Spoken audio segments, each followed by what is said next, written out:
Hey everybody, welcome back to my channel. Today we are talking starting seeds indoors and grow lights. So some things I'm going to go through today are some seed starting methods such as trays, nursery pots, peat pellets, different grow light setups that you can use, and all of the information you need to know about which grow lights to buy. And I'm going to show you the exact grow lights that I bought at Home Depot this past weekend. So we are now downstairs and let's talk seed starting methods. So the first method I have are trays. This is a very standard method of starting seeds. With these seed trays, they each have an individual drainage hole as well as a drip pan that comes with it. This is going to be extremely important when it comes to bottom watering. Most trays are also going to come with a lid. I do not find lids necessary, and I feel like they can actually hinder your seed starting experience more than they can help. You can see that this lid here is actually a little bit different than others, and it has a little ventilation system to be able to let airflow in.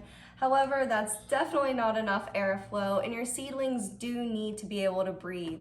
So as you can see, these trays are empty and you're going to need to fill them with something. So let's hop on to growing mediums. What I have in this bowl here is what's called seed starting mix. It's different than the garden soil outside, and it's even different from just the normal potting soil you're going to use for your houseplants.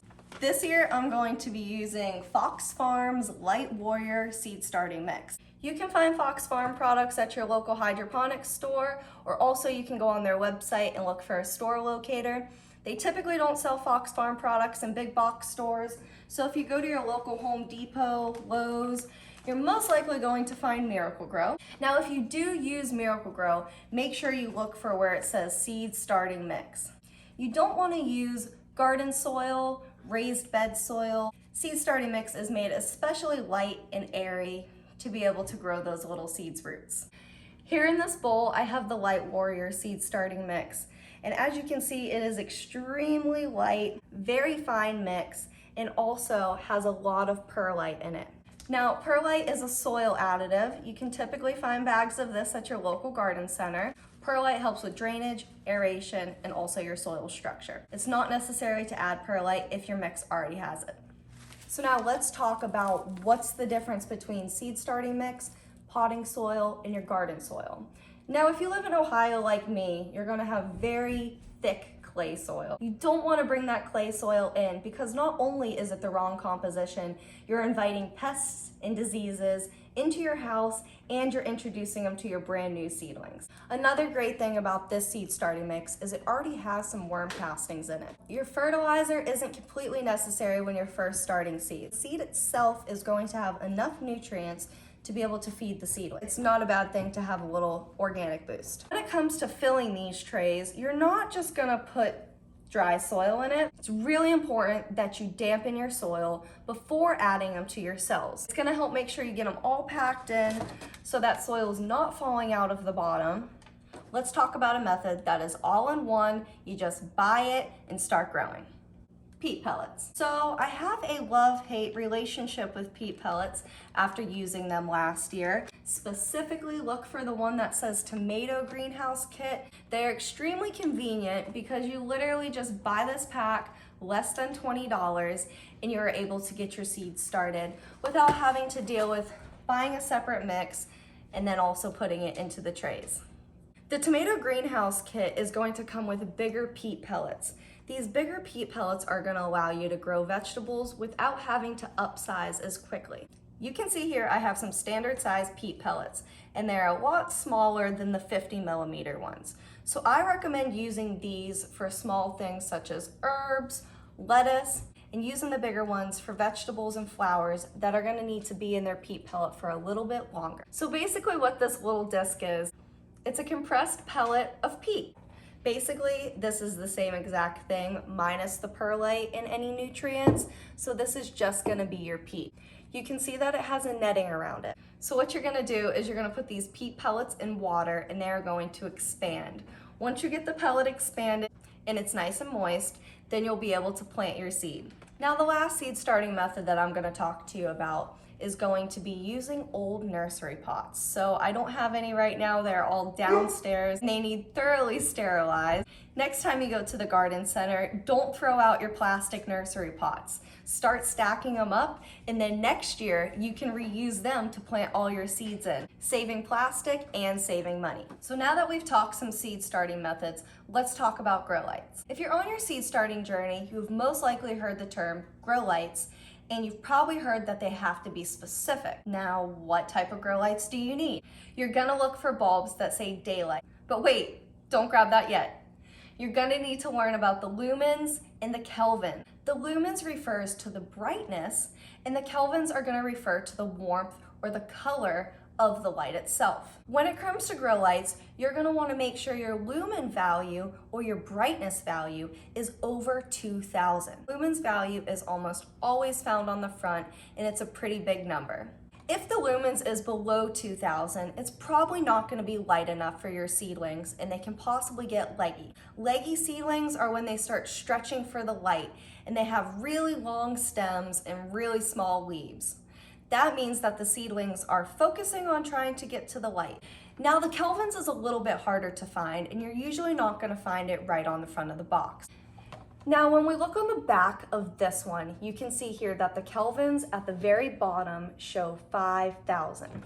Unfortunately, we can't give their seedlings the appropriate amount of sunlight needed just by setting them in a windowsill.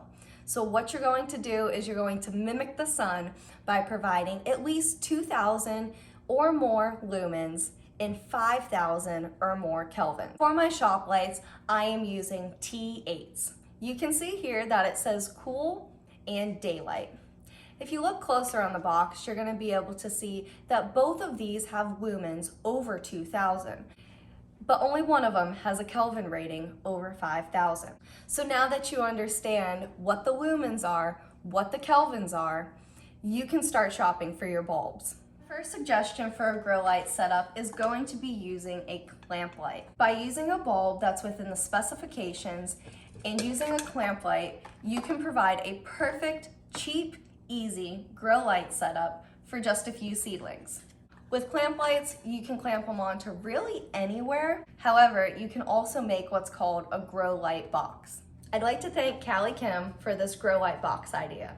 We've tweaked it a little bit. We took off the lid and decided to add wooden planks to be able to control where our clamp lights are. So I actually have these screwed into the side of the storage bin. And you're probably wondering what in the heck is going on here. So your seedlings are going to need to be about 2 to 3 inches away from the grow lights at all times. You can tell that these grow lights are going to be really bright when they have a high lumen value. However, you still need to make sure that your seedlings aren't too far away from this light. So we're going to use my peat pellet tray as an example. So last year, this was my first setup for grow lights, and it actually worked really good. So you can take this whole entire tray, go ahead and set it in there. But now one light isn't going to be able to provide enough light to this many seedlings. If you had less seedlings, you would really only need one light. However, since I want to be able to fill this whole entire box, we're going to use 2 clamp lights. We're just going to pretend that I have a bulb in here already so I don't have to get it out of the box. You're going to make sure your lights are 2 to 3 inches away from your seedlings at all times. This is going to make sure they don't get burnt but don't get leggy. So here I'm just going to take this clamp light and clamp it onto the side, and you're able to adjust the light down at your seedlings. The way I have this set up is I'm able to fit a second clamp light. They're a little bit tight, so you might have to angle them. Here with this setup, you know that you are giving the adequate amount of light with both of these clamp lights, and you're able to adjust these as your seedlings grow. Again, you want to make sure your seedlings are about 2 to 3 inches away from the grow lights at all times. So we are downstairs in the basement with my prized possession.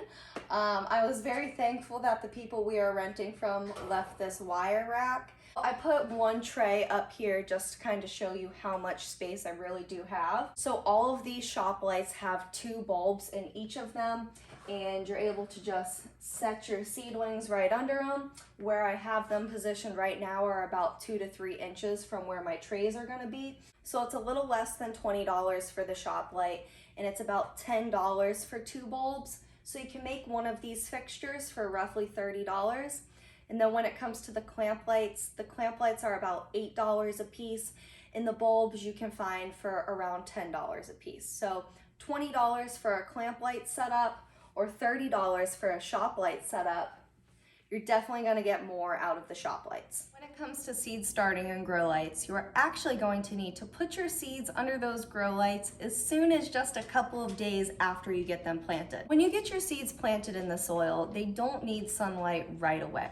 But if your seeds pop up and start sprouting and they don't have any light, they're gonna get really leggy and you're not gonna be able to have strong seedlings. My favorite way to be able to use my grow lights is with a timer.